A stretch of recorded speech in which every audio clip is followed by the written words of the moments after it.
이 시간 우리 옆에 분에게 이렇게 한번 인사하도록 하겠습니다. 내가 교회입니다. 당신이 교회입니다. 우리가 교회입니다. 할렐루야. 아멘. 자, 여러분, 우리 인생을 살아가다 보면 중요한 분기점에 서 있을 때가 있습니다. 분기점은 여러 갈래 길이 있잖아요. 이쪽으로 가야 되나 저쪽으로 가야 되나. 여기 중요한 것은 어느 길을 선택하느냐에 달려 있습니다. 그 결과에 따라 상황이 달라질 수 있기 때문에 그렇습니다. 이스라엘 역사의 흥망성쇠 가운데 여러 분기점이 있습니다. 특별히 이스라엘 백성들이 가나안 입성 과정에서 나타나는 중요한 분기점 두 가지가 있는데, 첫 번째는 모세의 리더십을 따라서 홍해를 건너는 지점입니다. 또 다른 하나는 바로 가나안 입성을 앞둔 요단강을 건너는 사건입니다.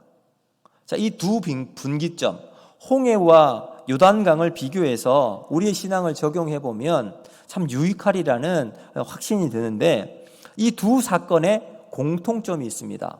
바로 지향점이 같아요. 목적지가 같았습니다. 가나안이라고 하는 분명한 목적지가 있었어요. 그래서 이 목적지를 향해서 출애굽을 하고 광야를 통과하고 그리고 이제 가나안을 향해서 들어가는 거죠. 자, 그러면 어떤 차이점이 있을까요? 많은 차이점이 있겠지만 특별히 홍해를 건너고 그리고 요단강을 건너고 난 다음 만나는 환경이 달랐습니다. 자, 홍해를 건너고 난 다음 어떤 환경을 만나죠? 광야를 만나죠. 그리고 요단강을 건너고 난 다음은 가나안을 만나게 됩니다.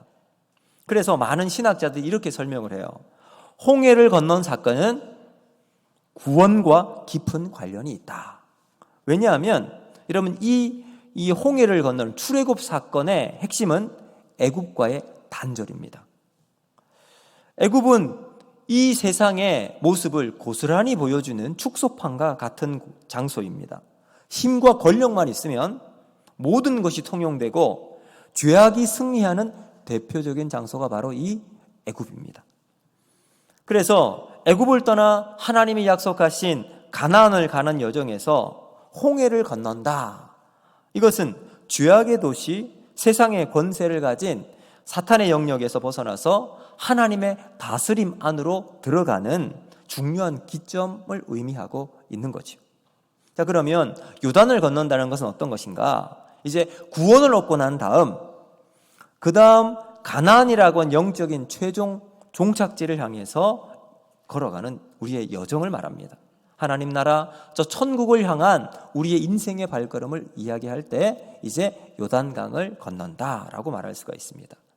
자, 이런 의미적인 차이점을 염두에 두고 오늘 믿음의 분기점에서 우리가 결단해야 할 두 가지를 오늘 제가 말씀을 통해서 살펴보면서 은혜를 나누고자 합니다. 첫 번째, 우리 믿음의 분기점에서 결단해야 될 것, 그것은 바로 감정을 넘어서는 사실에 근거한 믿음이 필요하다라는 사실입니다. 자, 여러분, 이스라엘 백성들이 광야 생활을 40년 동안 했습니다. 이 40년의 광야 생활을 청산하고 드디어 요단강 앞에 서게 되었어요. 근데 요단강에 어떤 상황이 있었을까요? 우리 15절 같이 한번 읽어보겠습니다. 15절 시작. 요단이 곡식 거두는 시기에는 항상 언덕에 넘치더라. 궤를 맨 자들이 요단에 이르며 궤를 맨 제사장들의 발이 물가에 잠기자. 아멘. 자, 이 시기는 우리나라의 3월 혹은 4월 정도에 해당하는 이 날짜입니다. 이스라엘은 이때가 겨울 시기입니다. 비가 많이 내리는 우기예요. 요단강의 그 발원지는 저 북쪽에 있는 헐몬산에서 거긴 만년설이 있어요. 눈이 녹기 시작하면서 이제 그곳에서 물이 흘러나와서 요단강을 이루게 됩니다. 여러분, 요단강 지난주에 말씀드린 것처럼 평소에 요단강 그렇게 크거나 깊지 않아요. 우리나라 한강 비교도 되지 않을 만큼 아주 작은 색강처럼 느껴질 정도로 오히려 시냇물 정도 되는 아주 작은 강입니다. 평소에 깊은 곳 해도 1m 정도 아주 낮은 그런 강이에요. 그런데 우기가 되면 강수량이 많아지고 위에 있는 헐몬산에 이 눈이 녹기 시작하면서 물이 기하급수적으로 불어나요. 그래서 어떤 신학자들은 이 강의 폭이 1.6m 이를 정도로 넓어져요. 뚝을 넘어서서 넓게 퍼져 있습니다. 수심도 깊어진다 그랬죠. 평소 1m 정도, 1m보다 낮은 강이었는데 이때가 되면 약 3m 정도로 깊어집니다. 그리고 급류도 형성이 되고, 그러니까 최악의 조건, 이스라엘 백성들이 요단강을 건너서 가나안으로 들어가야 하는데 이건 이런 상황이라면 건너갈 길이 요원할 수밖에 없습니다. 근데 이런 요단강 앞에 이스라엘 백성들이 서 있게 된 것입니다. 광야 생활을 청산하고 천신만고 끝에 하나님의 인도함을 받아 여기까지 도착했어요. 가나안이 이제 지천, 목전에 두고 있습니다. 요단강을 건너기 전, 근데 이스라엘 백성의 상황은 최악의 순간입니다. 여러분, 이스라엘 백성들이 어떤 감정을 느꼈을까요? 잔뜩 기대하고 이 요단강 앞에 섰는데 기대했던 상황과 전혀 다른 환경이 펼쳐져 있는 거예요. 그러면 실망하게 됩니다. 이런 상황에서 가장 먼저 일어나는 것은 감정적인 동요예요. 이 감정이 기대감이 실망감으로 바뀌게 됩니다. 그러면 이렇게 감정이 올라가다가 실망하게 되면 평소 우리의 감정보다 훨씬 아래로 떨어지게 되죠. 그럼 이때 우리의 신앙을 잘 점검할 수 있어야 합니다. 우리 신앙생활에 있어서 감정을 어떻게 다룰 것인가는 매우 중요한 문제입니다. 왜 그럴까요? 이 감정이 우리를 하나님의 은혜로 푹 빠져들기도 하지만 어떨 때는 이 감정 때문에 우리의 신앙이 전혀 생각하지 못하는 방향으로 흘러갈 수도 있기 때문에 그렇습니다. 여러분, 이 감정은 우리를 잘 속여요. 그래서 감정을 다루는 것에 미숙하게 되면 우리가 원치 않는 신앙의 방향으로 흘러갈 수가 있게 됩니다. 심각한 실패를 경험한 사람들은 자신들의 감정에 지나치게 몰두하는 경향이 있어요. 그래서 이 감정에 우리 모든 것을 다 맡겨버렸습니다. 기분이 상하면 어찌할 바를 모르고 손잡고 있던 것들도 다 풀어버리고 놓아버립니다. 심한 경우 절망하게 되거나 낙심하게 되기도 합니다. 이 감정은 자기뿐만 아니라 옆에 있는 사람들에게까지 전염될 수 있는 이런 게 바로 감정이잖아요. 오늘 본문도 보면 요단강 앞에 서 있는 이스라엘 백성들에게 절망적인 상황이 펼쳐져 있습니다. 이스라엘 백성들은 넘실거리고 그 어마어마한 물살에 요단강 앞에 자신들의 감정이 다운되어 버립니다. 그래서 이 요단강은 이스라엘 백성들에게 마치 거대한 벽처럼 느껴졌을 겁니다. 이 요단강을 건너야 이스라엘 백성들은 그들이 원하는 가나안 땅, 새로운 세계가 펼쳐지게 되는데 요단강이 그들의 장벽처럼 버티고 서 있는 거지. 그럼 어떤 부분에서는 출애굽의 완성은 광야를 지나 요단강을 건널 때 비로소 완성이 되는 거예요. 이 출애굽은 이 과거 이집트의 노예 생활을 청산할 수 있는 이 삶이 끝나게 될 텐데, 그리고 하나님의 백성답게 살아갈 수 있는 길이 열리게 되는 거죠. 그러므로 이 요단강을 건넌다는 것은 이스라엘 백성들이 광야 생활을 청산하고 가나안을 향해 나아가는 중요한 분기점이 되는 겁니다. 그러므로 이스라엘 백성들은 이 요단강을 반드시 건너야 했습니다. 그런데 요단강 앞에서 이스라엘 백성들은 절망할 수밖에 없었습니다. 분명히 하나님의 인도함을 받고 여기까지 왔어요. 그런데 그들 앞에 이 심각한 상황이 놓여 있는 거죠. 건너갈 수도 없고 물러설 수도 없는 이 이스라엘 백성들의 상황. 백성들은 단식하게 이르렀고 이 상황을 어떻게 극복할 수 있을까? 나름대로 대책도 마련했을 겁니다. 목표를 향해 끊임없이 달려왔는데 기대했던 것과는 전혀 다른 결과가 그들 앞에 놓여 있게 된 겁니다. 사람들은 낙심하고 절망하기 시작합니다. 우리가 세상을 살아갈 때도 이런 일을 많이 경험하게 됩니다. 막 꿈을 가지고 무언가 의지를 가지고 열심히 그 일을 막 이루어 나가고 있었습니다. 그런데 뜻하지 않은 일 때문에 좌초되는 일을 경험하기도 하지요. 어려운 일을 만나게 되어서 전혀 다른 방향으로 내 인생이 펼쳐지는 경우도 생기게 됩니다. 우리는 이런 상황에서 벗어나기 위해서, 극복하기 위해서 많은 힘을 쏟고 에너지를 여기에 집중하게 되죠. 그런데 한계를 맞이하게 되고 이것을 극복하지 못할 상황 속에 우리가 빠져들게 되면 가지고 있었던 힘과 용기도 다 풀어지게 됩니다. 여러분, 힘들어도 어려워도 우리가 뭔가 할 수 있는 힘이 있고 용기가 남아있다면 문제가 되지 않을 거예요. 그런데 그 용기와 힘마저 다 사라져 버렸어요. 그러면 남아있는 것은 두려움이라는 감정이 우리 속에 남아있게 됩니다. 이 순간 우리가 할 수 있는 것은 아무것도 없게 되죠. 이런 인생의 위기가 연속적으로 계속 우리 인생을 뒤덮고 있을 때, 사건과 사고가 연속적으로 일어날 때가 있습니다. 우리가 원치 않는 인생의 방향으로 흘러갈 때입니다. 여러분, 이때 우리에게 필요한 것이 뭘까요? 바로 믿음입니다. 하나님께서 우리에게 주신 믿음을 가지고 우리의 인생의 어려움과 고난을 맞이할 때 이 믿음이 우리에게 새 힘을 주게 되는 거예요. 어려울 때 우리에게 필요한 믿음. 여러분, 믿음은 인생의 가장 밑자리에서부터 시작됩니다. 우리의 인생이 바닥을 치기 시작하고 내 힘으로 아무것도 할 수 없는 순간 답답한 현실을 이겨낼 수 있는 힘은 믿음이 있을 때 가능하게 될 줄로 믿습니다. 여러분, 이 믿음은 우리의 감정의 방향을 바꾸어 놓을 수 있는 결정적인 열쇠가 돼요.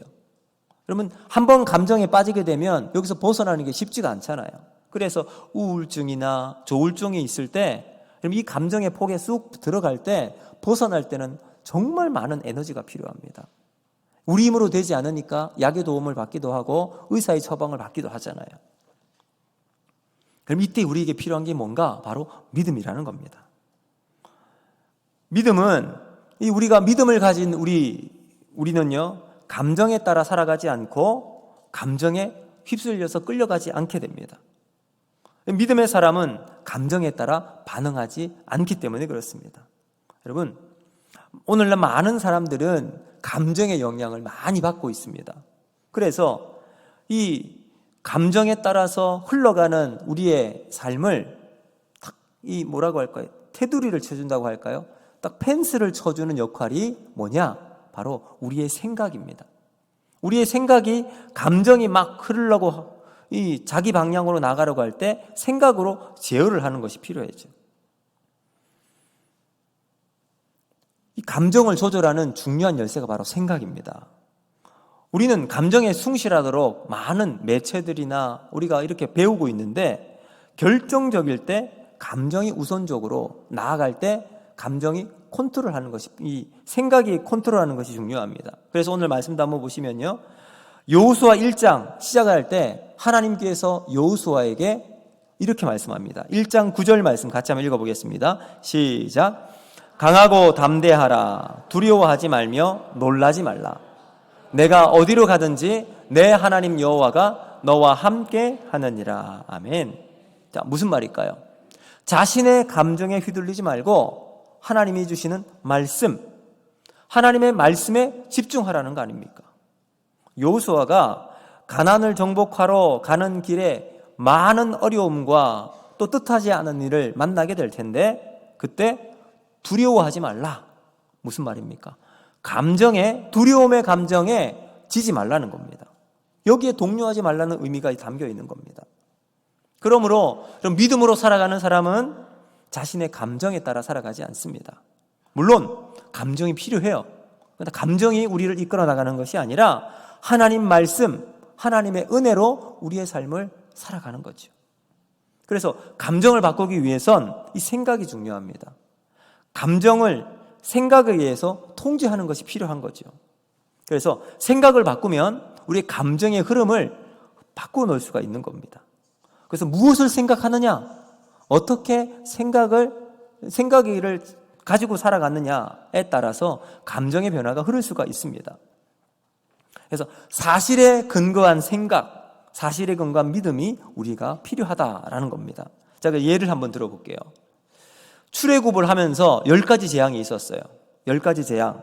온 애굽에 내렸습니다. 피, 개구리, 이 파리, 그리고 이 짐승의 전염병이 있고, 그 다음에 이 독종, 인간의 몸에 뭐 뭔가가 생깁니다. 그리고 우박이 떨어지고 메뚜기, 그리고 9번째 흑암이 있습니다. 마지막 10번째가 뭐죠? 장자의 죽음이에요. 자, 이 마지막 장자의 죽음이 되었습니다. 하나님의 천사가 온 애굽 땅에 각 집의 장자들을 다 죽이게 된 거예요. 그런데 살아날 수 있는 방법이 딱 하나가 있어요. 그 집 문설주에 양의 피를 뿌리면 그 집은 천사가 넘어가는, 그래서 패스오버, 유월절이 되는 겁니다. 자, 이 소식을 들은 이제 애굽의 많은 사람들은 좀 이 소식을 그냥 넘어갔겠죠. 이스라엘 백성은 어떻게 했을까요? 모세의 말을 듣고 그 집에 양의 피를 뿌립니다. 자, 그래서 이스라엘 백성들은 장자 죽음에서 면하게 되었어요. 자, 여기서 제가 질문을 하나 드려보겠습니다. 자, 제가 이제 PPT를 하나, 이게 영상을 보냈는데, 두 아들 중 누가 더 안전할까요? 윗집 아들이 있습니다. 윗집 아들은 문에 피를 뿌렸지만 두렵고 불안합니다. 근데 거기에 반해서 아랫집 아들은 뿌린 피 때문에 편안하게 그날 밤에 잠을 잤답니다. 자, 그러면 이 두 아들들 중에서 누가 더 안전할까요? 윗집 아들이라고 생각하는 분, 아니면 아랫집 아들이라고 생각하는 분. 자, 어디가 많습니까? 아랫집 아들이 많다고 했는데 결과는 어떻게 될까요? 두 집 아들 모두 안전합니다. 근데 여러분, 지금 어떤 분들이 제가 보니까 윗집 아들에는 아무도 손을 안 들어요. 아랫집 아들은 손을 들어요. 왜 그럴까요? 여기 감정에 집중했기 때문에 그래요. 첫 번째 아들이, 윗집 아들은 문에 피를 뿌렸잖아요. 안전한 거예요. 사실이 더 중요한 건데 이 윗집 아들의 감정은 두려운 거예요. 뿌린 피와 상관없이 혹시 이 밤 내가 죽지 않을까, 이 두려움에 빠지고 있었던 거죠. 근데 아랫집 아들은 자신의 감정 상관없이 문에 피를 뿌린 것 때문에 여러분 안전하다고 느껴서 밤새도록 코를 골면서 잠을 잤던 거죠. 자, 여러분, 윗집 아들이 왜 그랬을까요? 두려움이라고 하는 감정이 그를 사로잡고 있었기 때문입니다. 아마도 그 밤 한숨도 자지 못했을 거예요. 왜냐하면 죽음의 공포가 너무나도 두려웠기 때문에 그의 온 마음을 사로잡고 있었기 때문에 그랬습니다. 그런데 결과는 어땠어요? 두 집 아들 모두 죽지 않았어요. 왜요? 피를 뿌렸기 때문이에요. 그 집에 피가 뿌려 있는 이 사실이 중요한데 우리는 감정에 집중하니까 그냥 윗집 아들은 불안하고 안 될 것 같고 아랫집 아들만 안전하다고 생각이 드는 겁니다. 사랑하는 성도 여러분, 감정은 우리를 아주 풍부한 상상의 나래를 펼쳐서 하나님의 은혜를 받을 수 있는 한 중요한 요소가 될 수 있습니다. 그러나 감정이 우리를 지배하게 그냥 내버려 두게 될 땐 문제가 생길 수 있다는 거죠. 그래서 이 감정을 컨트롤할 수 있는 중요한 이 생각을 붙잡고 있는 것이 바로 여러분 이 사실이에요. 하나님 말씀에 근거한 믿음을 가지고 우리의 인생길에 살아나가는 것이 중요하다는 겁니다. 여러분, 생각을 하나님께 고정해서 우리의 감정을 컨트롤하게 될 때 우리의 신앙은 아름다운 믿음의 길을 걸어나갈 수 있게 됩니다. 여러분, 믿음은 생각에 중요한 영향을 미치게 되죠. 그래서 생각과 감정은 연결되어 있어요. 그래서 우리가 어떻게 생각하느냐에 따라서 우리의 감정이 조절이 될 수 있는 거죠. 그래서 여러분, 믿음의 사람을 한번 보세요. 믿음의 사람은 생각하는 것이 다릅니다. 이 생각에 영향이 미치기 때문에 그래요. 그래서 모든 것을 긍정적으로 해석합니다. 믿음을 가지고 있을 때 부정적인 세상 속에서도 하나님께서 보여주시는 긍정적인 것을 찾아나갑니다. 적극적으로 생각해요. 긍정적으로 생각해서 모든 관점을 하나님의 관점으로 해석할 수 있는 능력을 가지게 됩니다. 여러분, 어두운 가운데서도 하나님의 빛을 찾아 나갈 수 있고요, 부정적인 현실 속에서도 소망의 주님을 찾아 나갈 수 있습니다. 왜요? 믿음이 우리의 생각을 바꿔놓기 때문에 그렇습니다. 믿음은 생각의 혁명을 이루어 놓습니다. 긍정적으로 해석할 수 있도록 하고 창의적으로 생각하게 만들어 나가요. 그럼 이 대표적인 예가 마가복음 2장에 중풍병자를 가진 친구가 있잖아요. 4명의 친구가 예수님이 오셨다는 소리를 듣고 중풍병에 걸려있는 친구를 침대채 놓고서 예수님께 데리고 옵니다. 근데 이미 사람들이 많이 차 있을 때 어떻게 하죠? 여기까지 사람들이 많아서 더 이상 갈 수 없게 되니까 거기서 멈추지 않아요. 생각합니다. 과연 어떻게 이 친구를 예수님께 데리고 갈까? 그래서 그들이 기가 막힌 아이디어를 떠올리잖아요. 예수님이 계신 그 집의 옥상으로 올라가요. 계단을 타고서 침상을 옥상까지 데리고 가서 지붕을 뜯어서 친구를 예수님 앞에 내립니다. 여러분, 이게 뭐예요? 생각하는 게 달랐던 거예요. 아마도 많은 사람들이 운집해 있는 그 모습을 보고 됐어, 이제 우리는 할 만큼 했으니까 여기서 끝내자, 이 감정이 먼저 앞섰을 수 있었습니다. 그러나 생각이 그들의 감정을 컨트롤해서 또 다른 길을 만들어낼 수 있었던 겁니다. 사랑하는 성도 여러분, 믿음에서 감정은 하나님의 은혜를 풍성하게 경험할 수 있는 결정적인 도구가 될 수 있습니다.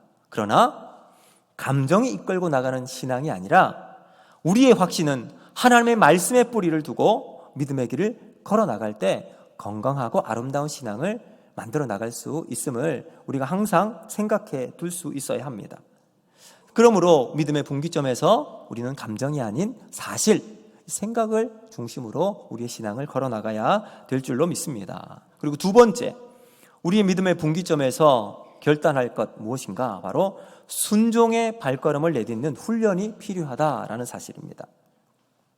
여러분, 이스라엘 백성들이 홍해를 건널 때와 요단강을 건널 때 차이점이 있어요. 자, 어떻게 다른가? 홍해 앞에서 이제 모세는 어떻게 했냐면, 모세가 가지고 있는 지팡이가 있었잖아요. 그 지팡이를 탁 듭니다.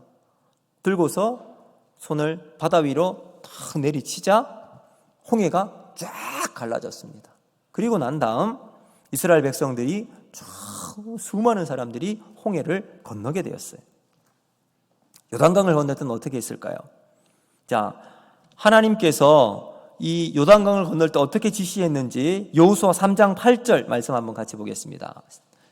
같이 읽습니다. 시작. 너는 언약궤를 맨 제사장들에게 명령하여 이르기를 너희가 요단강 물가에 이르거든 요단에 들어서라 하라. 뭐라고 하세요? 이때는 말씀으로 지팡이를 들어서 갈라지게 하지 않으세요. 먼저 언약궤를 맨 제사장들이 그 엄청난 물살에 요단강을 먼저 들어가래요. 요단강을 먼저 제사장들이 들어가게 하고 난 다음 비로소 하나님께서 요단강물을 갈라주셨어요. 요단강을 멈추시게 하고 난 다음 이스라엘 백성들이 건너게 하지 않으셨다는 거죠. 이것은 하나님께서 이미 모든 것을 다 준비해 둔 상태로 순종을 요구한 것이 아니라는 말입니다. 물살은 여전히 엄청난 거센 물살입니다. 모든 것을 집어삼킬 만큼, 두려울 만큼 강력한 물살이 그들의 눈앞에 있습니다. 이런 강을 건너는 것은 불가능하잖아요. 그런데 하나님께서는 불가능한 현실을 앞에 두고서 순종을 요구하십니다. 이스라엘 백성들이 지금 최악의 상황에 놓여 있잖아요.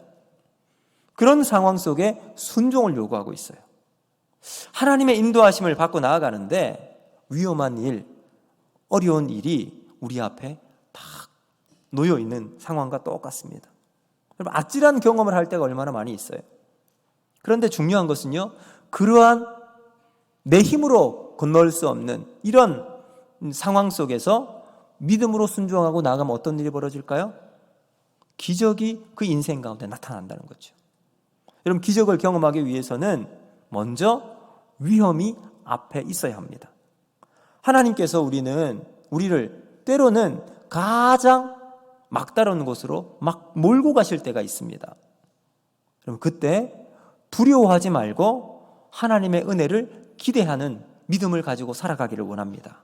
이런 말이 있잖아요. 고난은 변장된 하나님의 축복이다. 무슨 말일까요? 고난 다음에 이어질 하나님의 손길은 언제나 우리의 상상력을 뛰어넘습니다. 그것을 통해서 하나님은 우리의 믿음을 보시기를 원하시기 때문입니다.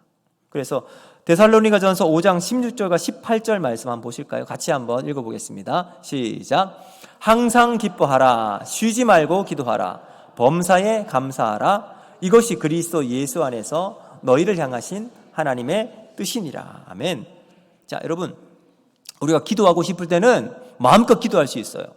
그런데 오늘 이 말씀 속에는 기도하고 싶을 순간뿐만 아니라 기도하고 싶지 않은 마음이 있을 때에도 어떻게 하라고요? 기도하라.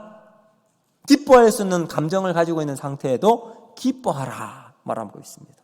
감사할 수 있는 환경과 조건이 아닐 때에도 기뻐하라, 감사하라. 그러니까 의지적으로 기뻐하고 기도하고 감사하라는 의미가 여기에 담겨 있습니다.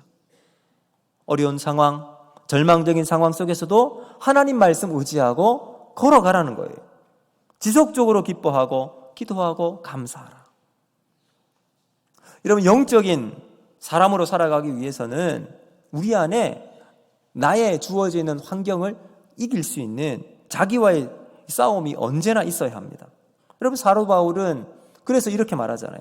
자신을 쳐서 주님께 복종시켰다라고 말합니다. 왜 그랬을까요? 우리의 삶의 목적은 하나님을 영화롭게 하고 영원토록 그를 즐거워하기 위해서이기 때문입니다.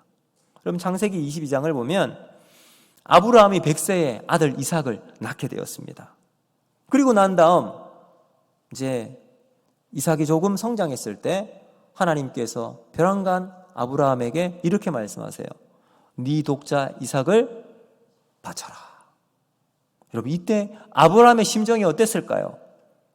창세기 22장 22절 한번 보시면 이렇게 말합니다. 같이 읽습니다. 시작. 내 아들, 내 사랑하는 독자 이삭을 데리고 모리아 땅으로 가서 내가 내게 일러준 한 산, 거기서 그를 번제로 드리라. 여러분, 이 말을 들은 아브라함은 아마 하늘이 무너진 듯한 큰 뭐라고 할까요? 아무것도 할 수 없는 상황 속에 놓이게 되었을 겁니다. 그리고 그래도 아브라함이 대단한 게 그 하나님 말씀에 순종하고 사흘 길을 터벅터벅 이삭을 데리고 걸어갑니다. 아들을 제물로 드리기 위해서 그 길을 걸어나가는 아브라함의 심정이 어땠을까요? 오히려 이삭이 아닌 자신이 그 제단이 올라가는 것을 상상하면서 하나님께 막 속으로 부르짖고 외치지 않았을까? 어쩌면 하나님에 대한 섭섭한 감정을 고백했을 수도 있습니다. 하나님, 다른 방법은 없었을까요? 꼭 하나밖에 없는 이 아들을 바쳐야 합니까? 이런 마음이 들지도 않았을까요? 그런데 아브라함은 감정이나 상황에 이끌려 행동하지 않았습니다. 하나님께 그렇게 말하지도 않았어요. 아브라함의 마음은 산상조각 나는 듯한 그 마음 가지고 그 길을 걸어갔을 겁니다. 그럼에도 아브라함은 하나님 앞에서 제단을 쌓아요. 이것이 믿음입니다.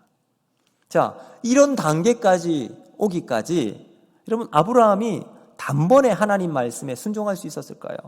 아니에요. 수많은 실수가 아브라함의 인생 가운데 있었어요. 심지어 위기를 모면하기 위해서 거짓 시나리오를 만들어서 그 위기를 모면하려고 했던 인물이었습니다. 원래 자기가 살고 있던 지역에 기근이 들게 되자 애굽으로 도망하게 됩니다. 피신을 거기로 떠나게 된 겁니다. 이민을 간 거죠. 그 창세기 12장 11절과 13절 말씀을 보면 이렇게 말합니다. 자, 우리 같이 한번 읽어보겠습니다. 시작. 그가 애굽에 가까이 이르렀을 때에 그의 아내 사레에게 말하되 내가 알기에 그대는 아리따운 여인이라. 애굽 사람이 그대를 볼 때에 이르기를 이는 그의 아내라 하여 나는 죽이고 그대는 살리리니 원하건대 그대는 나의 누이라 하라. 그러면 내가 그대로 말미암아 안전하고 내 목숨이 그대로 말미암아 보존되리라 하니라. 아멘. 뭐라고 이야기합니까? 우리 저 애굽에 가면 이민 가는데 저 사람들이 나를 죽일 것 같아. 당신이 너무 예쁘니까. 그래서 우리 나를 남편이라고 하지 말고 오빠라고 해라. 이렇게 이제 딱 짠 겁니다. 실제로 그렇게 했어요. 이런 여러분 시나리오 작가처럼 이렇게 막 거짓으로 위기를 모면하려고 했던 아브라함이에요. 그런데 그 중에서도 가장 큰 실수는 뭘까요? 바로 하나님께서 아브라함에게 끊임없이 약속하셨던 약속의 아들을 주겠다. 근데 아브라함이 어떻게 합니까? 사라가 아닌 하갈을 취해서 아들을 얻습니다. 그때 나이가 아브라함 86세. 그리고 그 아들의 이름을 이스마엘, 하나님은 들으신다라는 뜻의 이스마엘을 이름을 짓습니다. 자, 그리고 나서 여러분 어떤 일이 벌어졌을까요? 창세기 17장 1절 같이 한번 읽어보겠습니다. 시작. 아브라함이 99세 때에 여호와께서 아브라함에게 나타나서 그에게 이르시되 나는 전능한 하나님이라 너는 내 앞에서 행하여 완전하라. 여러분 근데 중요한 것은요, 여기 창세기 16장 마지막 절과 17장 1절 사이에는 23년의 시간에 갭이 있어요. 무슨 이야기일까요? 하나님은 23년 동안 아브라함을 찾지 않았다는 겁니다. 어떠한 소통도 하나님과 아브라함 사이에 있지 않았어요. 그리고 99세 때에 하나님이 다시 아브라함에게 나타나셔서 하신 말씀이에요. 여러분 보세요. 실수와 하나님 말씀의 불순종에 자기 의지와 감정이 이끄는 대로 그 길을 걸어왔던 인물이 아브라함입니다. 그런데 하나님은 그 아브라함을 인내하세요. 기다려주셨습니다. 그리고 이제 이삭을 낳게 되었을 때 그의 믿음이 급격하게 성장합니다. 성숙한 믿음으로 바뀌게 되어요. 왜 그랬을까요? 이삭을 통해서 역시 하나님은 신실하신 하나님, 모든 것을 이루신 하나님을 경험하게 된 거죠. 그리고 이제 하나님께서 말씀하세요. 모리아 땅으로 네 아들을 데리고 가라. 거기서 이삭을 쌓아서 이 제단 위에 올려놓게 됩니다. 이것은 하나님께서 아브라함의 믿음을 시험하는 그러한 장소로 택하신 겁니다. 여기에 아브라함이 순종합니다. 이런 훈련의 과정을 통해서 몇 번의 실패와 실수와 자신의 감정과 의지대로 살았던 아브라함을 하나님은 훈련시키십니다. 그 훈련의 과정을 통해서 비로소 자신의 환경을 뛰어넘어 하나님께서 인도하시는 믿음의 눈을 열고 그 길을 걸어갈 수 있게 되었습니다. 사랑하는 성도 여러분, 우리에게도 믿음의 눈이 열리는 상황과 여건을 뛰어넘는 하나님의 손길을 기대하고 과감한 결단과 순종의 발걸음을 내딛는 믿음의 사람이 되기를 주님 이름으로 축복합니다. 여러분 여호수아 3장 15절 우리가 같이 한번 볼까요? 똑같은 일이 여기도 똑같이 일어납니다. 같이 읽습니다. 시작. 요단이 곡식 거두는 시기에는 항상 언덕에 넘치더라. 궤를 맨 자들이 요단에 이르며 궤를 맨 제사장들의 발이 물가에 잠기자. 아멘. 언약궤를 맨 제사장들이 맨 앞에 섰어요. 언약궤는 하나님 말씀을 상징하잖아요. 한 번 순종을 요구한 것이 아닙니다. 계속해서 순종하도록 요구하고 계십니다. 요단강 제사장의 첫사람만 있는 것이 아니라 언약궤를 맨 제사장들이 다 요단강 물속에 들어가야 했어요. 이것은 위험한 일입니다. 근데 위험한 상황에 뒤로 물러가지 않고 순종하는 힘, 하나님의 말씀에 있습니다. 하나님 말씀 믿고 제사장들이 그 요단강 속으로 들어가게 되었던 겁니다. 여러분 위험한 상황 속에 뒤로 물러나지 않고 순종하는 힘, 이 말씀 붙잡고 살아갈 때 우리는 믿음으로 승리할 수 있게 되는 겁니다. 우리의 상황과 환경은 바뀔 수 있어요. 언제든지 변합니다. 감정도 바뀝니다. 그러나 상황과 감정에 따라서 우리의 믿음의 길을 걸어나가면 믿음도 바뀌게 될 거 아니에요. 그래서는 안 되죠. 우리는 오직 하나님의 말씀을 따라서 우리의 믿음의 여정을 걸어나가야 할 줄로 믿습니다. 왜요? 하나님 말씀은 정확무호하고 오류가 없기 때문입니다. 객관적인 진리가 하나님 말씀이에요. 어제나 오늘이나 변함없는 하나님 말씀이 우리 앞에서 그 믿음의 길을 걸어나갈 때 우리는 환경을 뛰어넘어서 하나님이 주신 믿음의 길을 걸어나갈 수 있게 됩니다. 여러분, 세상을 보세요. 하나님 말씀과 같이 변하지 않는 것이 있나요? 다 변합니다. 어제 진리라고 생각했던 것이 오늘 자고 일어나면 바뀌게 되는 것이 세상입니다. 세상의 이야기는 근거 없이 떠돌다가 사라집니다. 그러나 하나님은 언제나 옳은 줄로 믿습니다. 변함없는 하나님, 그 말씀이 오늘 우리에게 임하게 될 때 하나님의 진리는 완전하게 됩니다. 하나님 말씀하신 대로 이루어 나가시기 때문에 그렇습니다. 여러분, 그러므로 우리는 상황에 우리의 인생을 맡기는 것이 아니라 하나님 말씀, 그 말씀 붙들고 오늘도 우리의 믿음의 여정을 걸어나가야 할 줄로 믿습니다. 여러분, 우리의 인생이 위험해 보일 때, 벼랑 끝에서 숨막히는 그 일촉즉발의 상황 속에 놓이게 될 때 우리는 말씀을 붙잡아야 할 줄로 믿습니다. 세상 흔들리고 사람들은 다 변해도 나는 주를 섬기리. 주님의 말씀은 영원토록 변하지 않네. 나는 주를 신뢰해. 오직 믿음으로 말미암아 살리라. 여러분, 세상은 다 흔들릴 겁니다. 그러나 하나님 말씀만이 우리를 영원토록 견고하게 붙들어 놓고 있습니다. 자, 이제 제사장들이 요단의 발을 잠그고 있을 때 물이 멈춥니다. 벽처럼 그 물이 쫙 세워집니다. 지금까지 모든 것을 집어삼킬 듯이 으르렁대던 그 엄청난 물살이 온데간데 없어지고 강바닥이 열리게 됩니다. 그리고 이스라엘 백성들은 그 요단강이 길이 되어서 건널 수 있게 되었습니다.